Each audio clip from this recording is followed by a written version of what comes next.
No eres digna ni de lustrarle los zapatos, dijo mi papá eso delante de todos. Sonreí y respondí, entonces pídele a ella que pague tus cuentas. Nadie se movió. Mi hermana se atragantó con su bebida. Mi nombre es Camila Ramírez, y solía pensar que el silencio mantenía la paz. Aprendí esa noche que solo alimentaba la crueldad. El comedor brillaba con un suave tono dorado, pero el aire se sentía lo suficientemente afilado como para cortar. Las copas de cristal tintineaban, los cubiertos chasqueaban, y la voz de mi padre se extendía sobre la mesa con la certeza de alguien que nunca había sido desafiado. Levantó su copa hacia mi hermana, sonriendo como un rey orgulloso dirigiéndose a su heredera. Ella es la que trae orgullo a esta familia, dijo, con un tono suave pero pesado. Su mirada se deslizó hacia mí. Lenta y deliberada. No eres digna ni de lustrarle los zapatos. Cada músculo de mi cara quería contraerse, pero no lo hice. Alcancé mi copa, tomé un pequeño sorbo y sentí como el silencio se acumulaba a mi alrededor como una cortina. Mi corazón ya no se aceleraba. Medía cada segundo como si el tiempo se hubiera ralentizado para dejarme respirar. Entonces lo miré y dije claramente, entonces pídele a ella que pague tus cuentas. Por un momento, nada se movió. El tintineo de las copas cesó, el aire se tensó e incluso la llama de la vela pareció vacilar. Mi hermana tosió, derramando vino sobre su vestido, mientras que la sonrisa de mi madre se congeló a medio camino entre el orgullo y el pánico. La expresión de mi padre se resquebrajó lo suficiente como para que yo viera la confusión debajo de su ira. Mantuve mi voz, e incluso mis ojos, fijos en él, hasta que el silencio se convirtió en lo más ruidoso de la habitación. Si alguna vez has sido humillado por las personas que deberían haberte protegido, dime, ¿te habrías quedado en silencio o habrías hablado como lo hice yo? Comparte tus pensamientos abajo y veamos cuántos de nosotros hemos enfrentado el mismo tipo de silencio. Esa cena no apareció de la nada. Creció a partir de años de deudas silenciosas y comparaciones cada vez más ruidosas.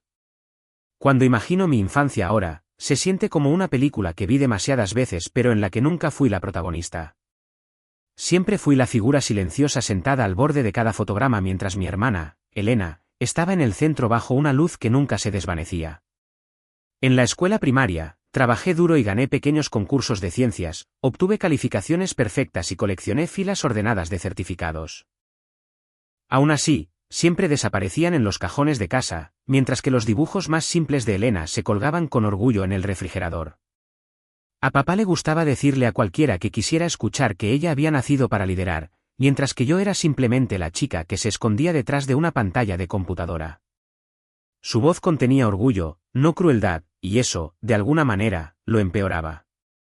Mamá siempre decía que yo tenía los pies en la tierra y no anhelaba la atención como lo hacía mi hermana. Ella pensaba que esas palabras me consolarían, pero se convirtieron en la excusa que justificaba mi invisibilidad.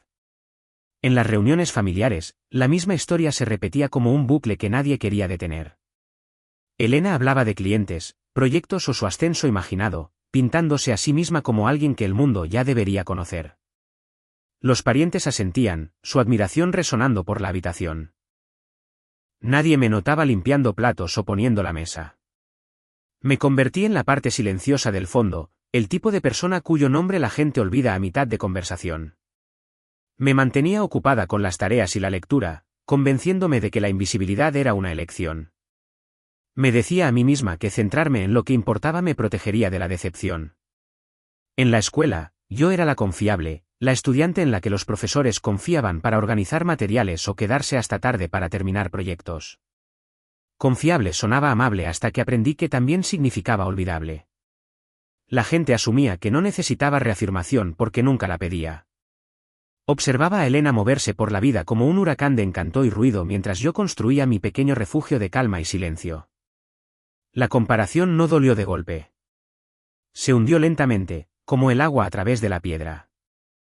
Cada vez que ella era elogiada, sentía que mis propios logros se encogían un poco más. Un recuerdo destaca claramente. Fue la noche en que Elena ganó un premio local de liderazgo. El auditorio estaba abarrotado, lleno de risas y flashes de cámaras. Papá se secó las lágrimas de los ojos cuando anunciaron su nombre. Mamá aplaudió tan fuerte que su anillo salió volando, y yo me quedé de pie junto al pasillo, sonriendo porque eso era lo que hacía una buena hija. Cuando la gente preguntó más tarde qué pensaba de su éxito, dije que estaba orgullosa. Era más fácil que admitir que el orgullo y la soledad se habían vuelto imposibles de separar. Para la preparatoria, había dejado de competir por completo. Encontré consuelo en espacios tranquilos como la biblioteca y el laboratorio de computación, donde las máquinas no medían el valor por la atención. Fue allí donde conocí a Ricardo. Estaba dibujando personajes de videojuegos en la última fila, un pequeño mundo de su propia creación.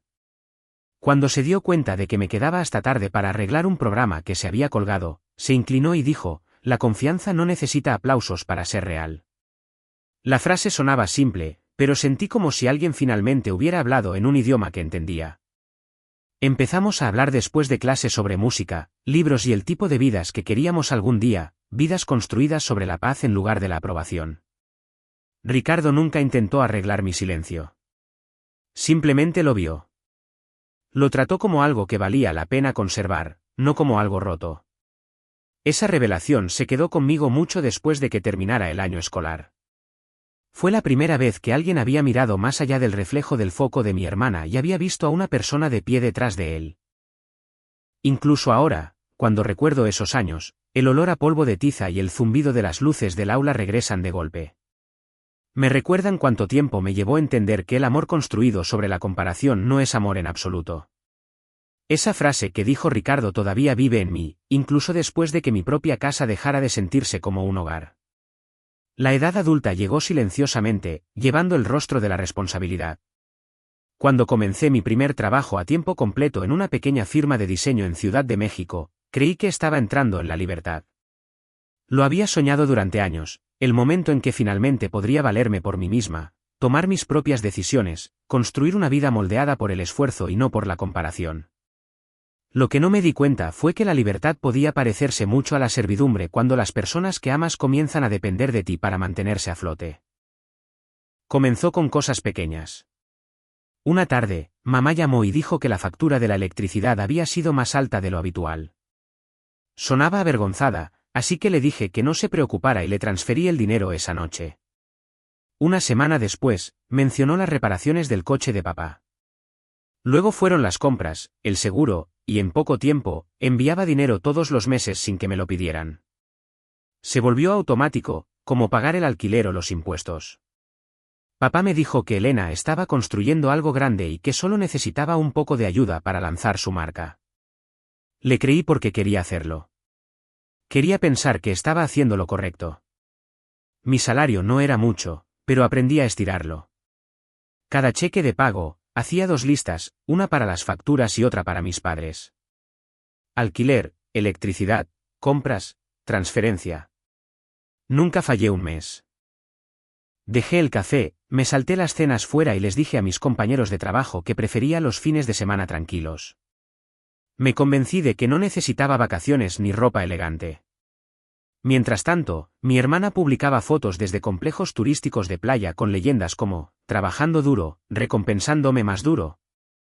Papá las compartía en nuestro chat familiar con corazones y emojis de aplausos. Esa es mi chica, escribía. Yo solía sonreír a la pantalla antes de enviar mi siguiente pago. Mamá me agradecía cada vez, siempre añadiendo que la marca de Elena estaba a punto de despegar. Dijo que una vez que lo hiciera, las cosas mejorarían para todos. Repetía esa promesa en mi cabeza como una canción de cuna. Me decía a mí misma que siguiera adelante hasta que llegara ese día. En el trabajo, mi gerente me llamaba confiable, la columna vertebral del equipo. Solía encantarme esas palabras. Ahora sonaban como un suave recordatorio de que la gente se apoyaba en mí porque sabían que no diría que no. Trabajaba hasta tarde, tomaba turnos extra, cubría a otros y me decía a mí misma que el agotamiento significaba progreso. Pero no se sentía como progreso cuando llegaba a casa a un apartamento vacío con luces parpadeantes y correos sin abrir. Ricardo notó el cambio primero.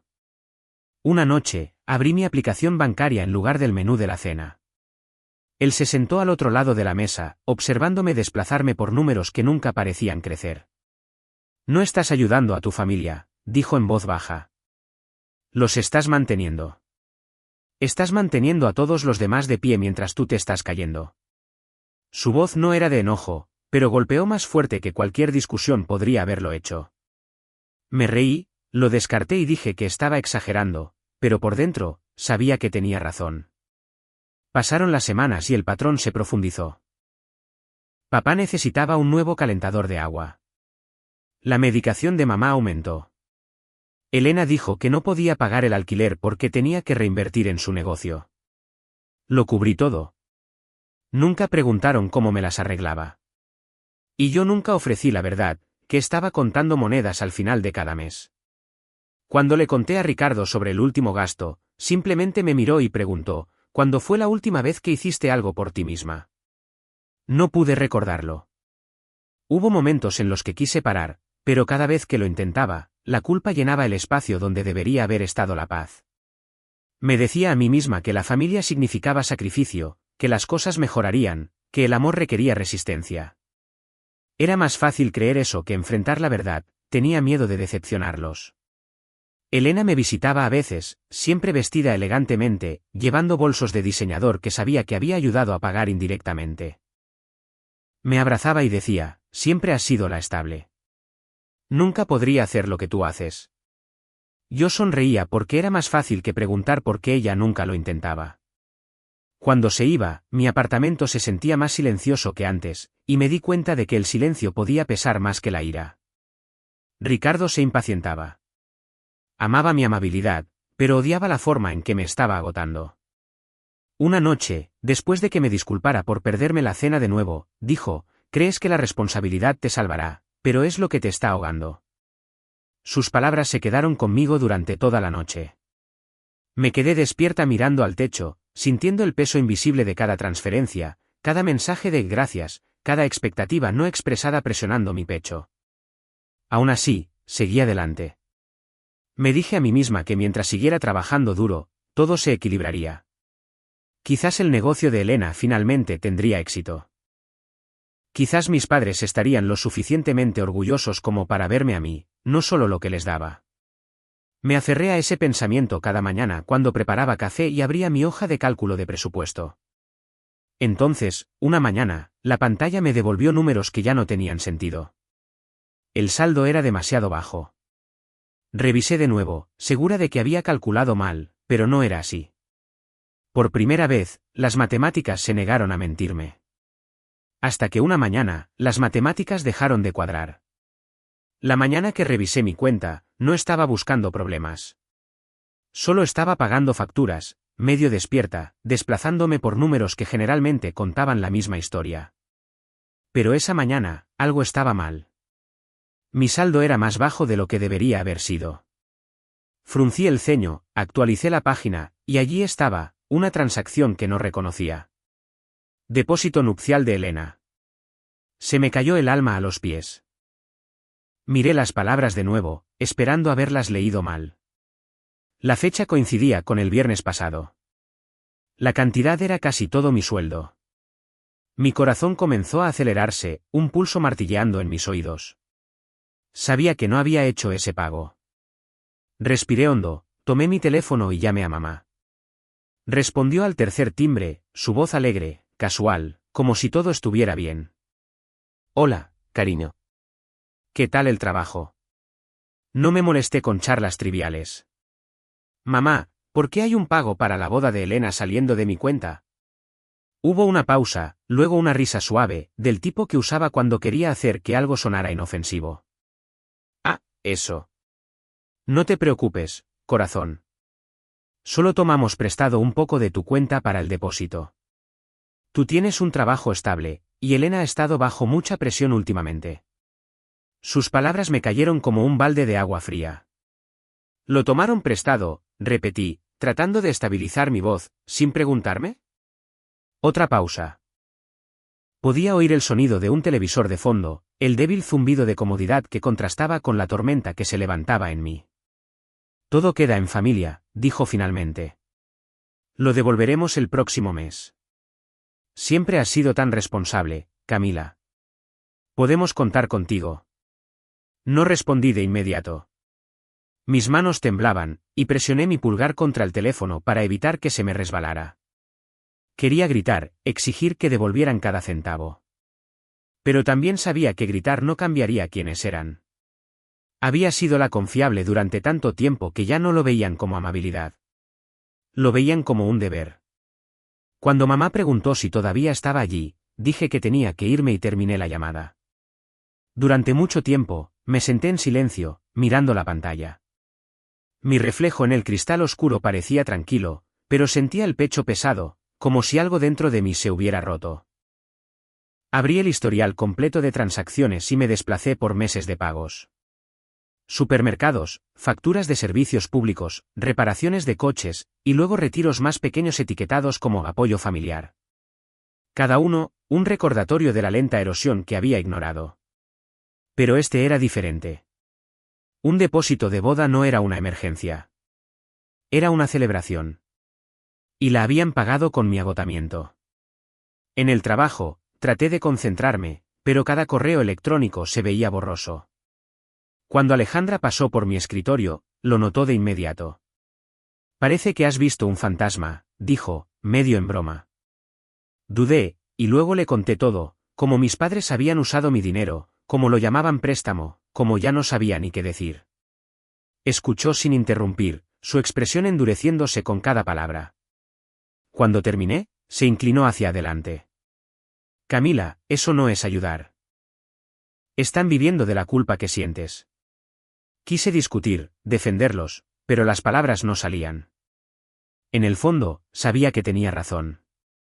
Mi familia había construido todo un sistema a partir de mi culpa, uno en el que yo seguía pagando para evitar la confrontación, para mantener una paz que nunca existió realmente. Alejandra apretó mi mano. No les debes tu estabilidad, dijo en voz baja. Mereces respirar. Esa noche, me senté en la mesa de mi cocina con mi computadora portátil abierta y comencé a imprimir. Cada estado de cuenta, cada transferencia, cada deducción que pude encontrar. La impresora zumbaba constantemente, la pila de papeles haciéndose más gruesa por minuto. Los clasifiqué cuidadosamente en carpetas, etiquetando cada una con fechas. Había algo calmante en el orden de todo aquello, en ver la verdad expuesta en blanco y negro. Por una vez, el caos tenía forma. Cuando se imprimió la última página, reuní todo y lo metí en una carpeta de manila. Pasé mis dedos por los bordes, trazando el débil calor del papel. No era ira lo que me llenaba, sino claridad. Durante años, había pensado que el silencio significaba fuerza, que la paciencia me ganaría la comprensión. Pero ahora me daba cuenta de que el silencio solo les daba espacio para tomar más. Coloqué la carpeta dentro de mi bolso, la cerré con la cremallera y exhalé lentamente. Por primera vez en meses, el aire a mi alrededor se sentía quieto, casi limpio. Aún no sabía qué haría con esos papeles, pero sabía que eran míos, la prueba de todo lo que había cargado sola. Esa carpeta se convirtió en mi silencioso tipo de poder. El silencio que siguió a mi decisión se sintió más pesado que el ruido. Por primera vez en años, no envié dinero a casa. Quería ver qué pasaría si simplemente me detenía. Los días pasaron en silencio, demasiado en silencio.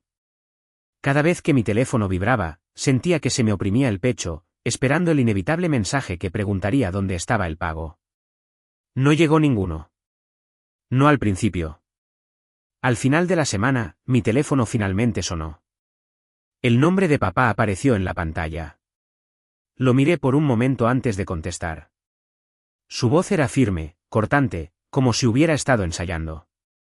¿Sabes que el pago de los servicios públicos no se ha realizado?, preguntó. Tu madre y yo hemos estado esperando. Dejé que el silencio se extendiera entre nosotros hasta que dijo mi nombre de nuevo, esta vez más agudo. ¿Camila? ¿Estás ahí? Sí, dije con calma. Lo sé. Iré el sábado. Hablaremos de ello juntos. Dudó, no esperaba calma. ¿Hablar de ello? ¿De qué hay que hablar? Solo envíalo. Esta vez no, respondí. ¿El sábado? Colgué antes de que pudiera responder. Mis manos estaban firmes cuando dejé el teléfono, pero mi pulso no. Nunca antes había terminado una conversación con el primero. Ricardo estaba a mi lado en el sofá. Había escuchado cada palabra. Cuando lo miré, no preguntó qué había pasado. Simplemente tomó mi mano, su pulgar trazando pequeños círculos contra mi palma.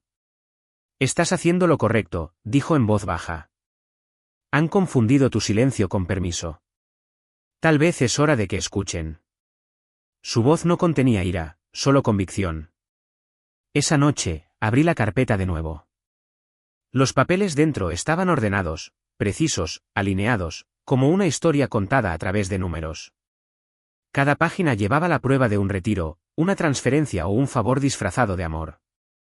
Los extendí sobre la mesa y comencé a organizarlos por mes, añadiendo notas con fechas y breves explicaciones: seguro del coche de marzo, apoyo para el alquiler de mayo, depósito nupcial de Elena en agosto. Cada página se sentía más pesada que la anterior, no por el papel, sino por lo que representaba: años de mi propia sumisión silenciosa. Trabajé durante toda la noche. Cuando llegó la fatiga, la aparté con café y determinación. No solo estaba preparando pruebas, estaba reclamando una versión de mí misma que había enterrado bajo la obediencia. Al amanecer, la ciudad fuera de mi ventana estaba quieta y gris. Me ardían los ojos, pero no me sentía cansada. Me sentía despierta de una manera que no lo había estado en años. Finalmente podía ver cómo los patrones me habían atrapado, cómo el afecto se había convertido en una herramienta de control. En algún lugar entre las facturas y los recibos, encontré un nuevo lenguaje para mis límites, uno escrito no en palabras, sino en elecciones. Más tarde esa mañana, Ricardo me trajo el desayuno. Echó un vistazo a los papeles que cubrían la mesa, los sobres etiquetados y el bloc de notas donde había esbozado cada transacción. Estás construyendo tu caso, dijo suavemente. Asentí. No para acusarlos, respondí, sino para asegurarme de que finalmente lo vean. Él sonrió con dulzura. Creo que ya sabes cómo hacer que escuchen. Su fe en mí estabilizó algo profundo en mi interior. Esa tarde, empaqué todo en una sola carpeta, fundas transparentes, separadores y notas adhesivas marcando cada sección. La coloqué en mi bolso junto a un pequeño cuaderno donde había escrito lo que necesitaba decir. Mis palabras no eran sobre venganza o ira. Eran sobre la verdad, sobre límites que se habían cruzado demasiadas veces. Me paré junto a la ventana y miré la ciudad, el ritmo tranquilo de la gente moviéndose hacia sus vidas. Durante años, había vivido en un ritmo que no era el mío, dictado por las necesidades de otros. Ahora, por primera vez, sentía el pulso de mi propia voluntad. Mamá llamó más tarde esa noche, su tono más suave que el de papá. Cariño, tu padre solo estaba preocupado. Ya sabes, no quiere sonar duro. Lo sé, dije. Por eso iré el sábado. Prefiero hablar cara a cara. Sonó aliviada, confundiendo mi compostura con acuerdo. Bien. Haremos la cena. Elena también estará aquí. Le di las gracias, colgué y me quedé en silencio de nuevo. El aire en mi apartamento se sentía denso, lleno de cosas no dichas. Caminé hacia mi escritorio, abrí la carpeta una vez más y pasé las páginas. Los números ya no me asustaban. Decían la verdad sin emoción, y por primera vez, estaba lista para hacer lo mismo. Toqué la cubierta suavemente y susurré a la habitación: si este es el precio de la verdad, estoy dispuesta a pagarlo. Llegó el sábado, y con él, la última cena a la que asistiría allí. El comedor brillaba bajo la luz de las velas, cada copa pulida para reflejar el suave resplandor de arriba. La mesa se extendía más de lo que recordaba, cubierta con platos ornamentados que parecían más decoraciones que comida.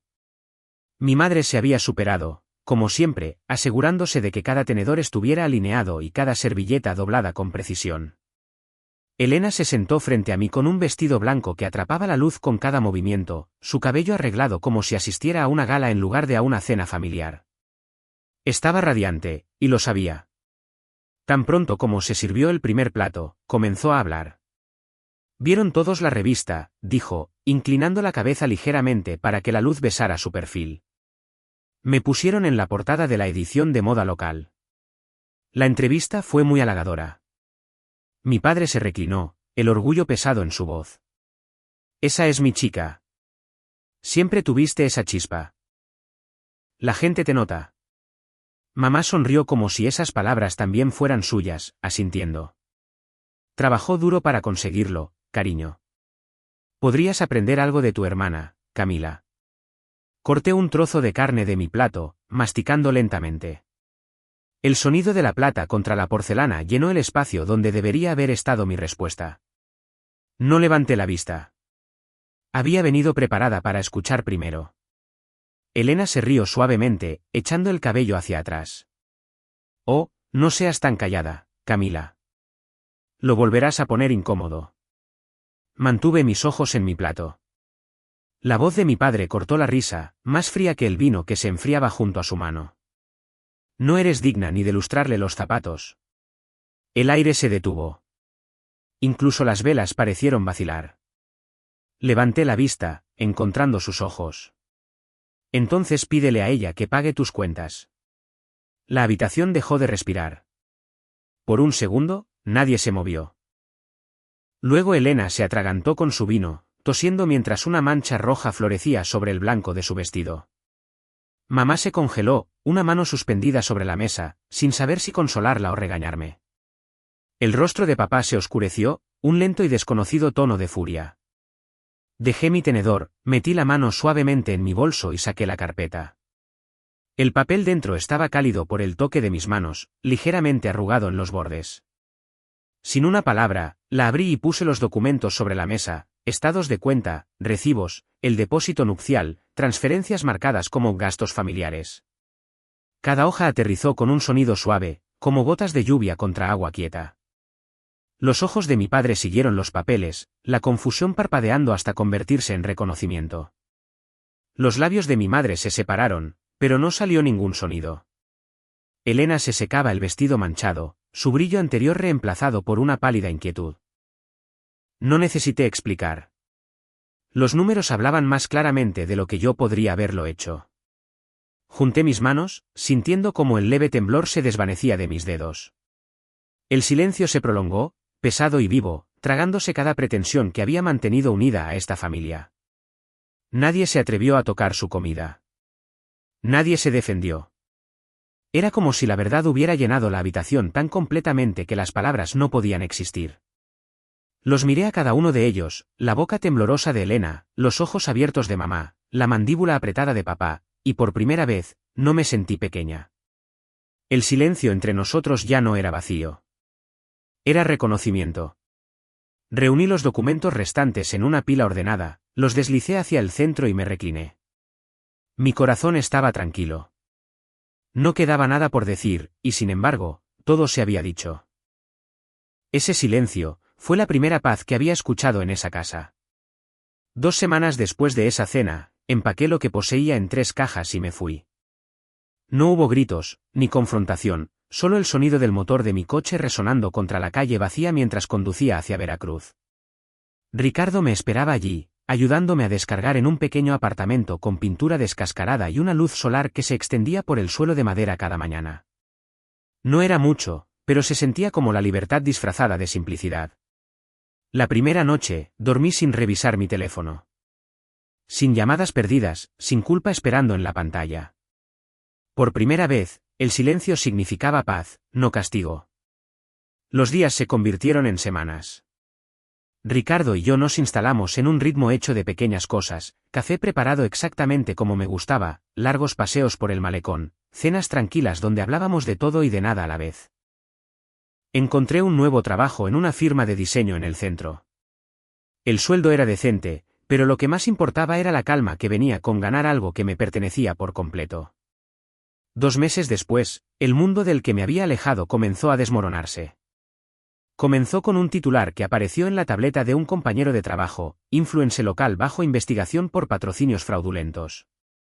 No tuve que hacer clic para saber el rostro en ese artículo. La empresa de Elena se había construido sobre dinero prestado y una montaña de mentiras. En cuestión de días, sus socios se retiraron, los patrocinadores desaparecieron y las redes sociales se volvieron crueles. Luego llegaron las noticias de Jalapa. Un aviso de ejecución hipotecaria, impuestos impagos, la casa en la que crecí, embargada por el banco. Mamá intentó llamar primero, luego papá. Vi la pantalla iluminarse una y otra vez, pero no respondí. Sus voces vivían en el silencio de todos modos, diciendo cosas que ya no necesitaba escuchar. En su lugar, escribí una carta, solo una. Les deseo claridad, no consuelo. Eso fue todo. No era ira. Era una oración para que finalmente vieran el costo de todo lo que habían ignorado. La vida en Veracruz se volvió silenciosamente plena. Ricardo y yo aprendimos a construir un hogar desde cero. No con riqueza, sino con dulzura. Pintamos las paredes nosotros mismos, colores que no combinaban pero que de alguna manera encajaban. Él cocinaba, yo limpiaba, nos reíamos de nuestros propios errores. Dejé de medir el éxito en cuanto daba y comencé a contarlo en los momentos en que me sentía completa. Había algo sanador en vivir donde nadie esperaba nada de mí excepto la verdad. Pasó un año. Una mañana me desperté con el sonido de los barcos pasando por el puerto, el suave zumbido del agua encontrándose con el viento. Ese día nos casamos, una pequeña ceremonia junto al mar, solo nosotros, unos pocos amigos y el sonido de la marimba que llegaba de un café cercano. Llevé un sencillo vestido de marfil, nada extravagante, nada prestado. Ricardo estaba allí, con un traje gris claro, sonriendo como si el mundo finalmente se hubiera acomodado en su lugar. Cuando tomó mis manos, su voz tembló ligeramente. No perdiste una familia, dijo. Construiste una de verdad. Las palabras se hundieron en mí como la luz del sol a través de un cristal. A nuestro alrededor, el mar brillaba, llevando fragmentos de risas a través de la brisa. Durante años, había perseguido la idea de pertenencia, tratando de ganar el amor siendo útil. Ese día, me di cuenta de que el amor que debe ganarse no es amor en absoluto. Es control con un rostro más suave. Después de la ceremonia, caminamos descalzos por la orilla del mar, el dobladillo de mi vestido rozando las piedras mojadas.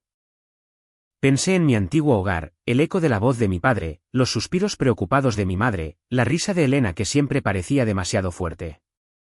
Ya nada de eso dolía. Los recuerdos existían, pero ya no me definían. Había elegido la distancia, no como venganza, sino como liberación. A veces, por la noche, todavía me preguntaba si alguna vez encontraron la paz después de perderlo todo. Quizás sí, quizás no. Pero ya no cargaba sus lecciones como cadenas. En su lugar, se convirtieron en suaves recordatorios de lo que nunca repetiría.